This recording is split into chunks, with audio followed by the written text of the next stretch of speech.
అంజీ అండి. అంజీ గారు, so 45 cinema teaser చూసారు కదా, ఎలా అనిపించింది? ఎక్స్పెక్టేషన్స్ ఎలా ఉన్నాయి? ఎక్సలెంట్ ఉంది. అంటే ఇంకోటి ఇష్యూ ఏంటంటే సనాతన ధర్మం గురించి చూపిస్తున్న విధానం అంటే బాగుంటుంది అనిపిస్తుంది. ఎందుకంటే ఈ మధ్యకాలంలో సనాతన ధర్మం గురించి సినిమాలు చాలా ఎక్కువగా ఉన్నాయండి. అండ్ సక్సెస్ కూడా అలాగే ఉంటుంది. సో రాబోయే సినిమా ఖచ్చితంగా గ్రాండ్ సక్సెస్ అవుతుంది. ఎందుకంటే ఉపేంద్ర గారు అండ్ శివన్న గారు వాళ్ళు కాంబినేషన్ మనం చూసుకుంటే ఓన్ సినిమా అద్భుతంగా వచ్చిందండి. ఇప్పటికి కూడా అదొక హిస్టరీ. దాని గురించి మాట్లాడాలంటే ఇప్పటికి కూడా అదొక హిస్టరీగా మిగిలిపోతుంది. అలాగే ఈ సినిమా కూడా అలాగే హిస్టరీగా మిగిలిపోతుందని నేను ఎక్స్పెక్ట్ చేస్తాను.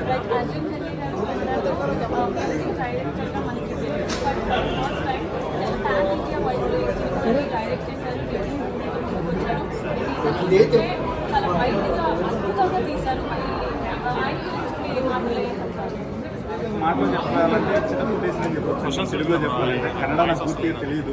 తెలుగులో చెప్పాలంటే చిన్న కొటేషన్ నేను ఖచ్చితంగా చెప్తున్నాను. చాలా వైల్డ్గా ఉంటుందండి సినిమా. అండ్ నాకు తెలిసి ఉప్పి గారు ఎండి క్యారెక్టర్ని అంటున్నారు.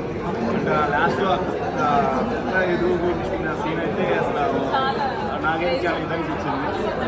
అవునండి, చాలా కొత్తగా అనిపించింది. చాలా బాగుంటుందని కూడా ఎక్స్పెక్ట్ చేస్తాను.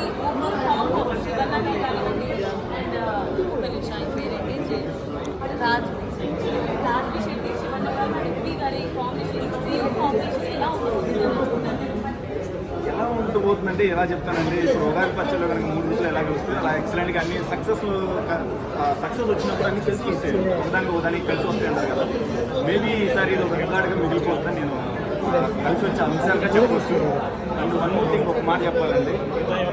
టీచర్ సినిమాలు చూస్తూ మీకు తెలియదు అసలు ఆయన నేను సినిమాలో ఆయన ఒక పరిగెట్టండి ఎక్కడికైనా పరిగెట్టండి వెళ్ళి ఏదో సాధించండి అని. సో ఆయన సినిమాలే ఒప్పించి ఆయన చూస్తే చాలా అనిపించి అండి. అలాంటి ఆయన సినిమా గురించి మాట్లాడాలి ఎంత స్థాయి అయితే మనకి.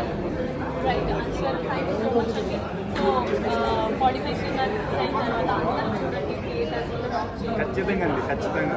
ఎందుకంటే మా శివన్న అండ్ మా పక్కా బ్లాక్ బస్టర్. ఇది కన్నడ మూవీ అయినా తెలుగులో పక్కా బ్లాక్ బస్టర్ రాసి పెట్టుకోండి.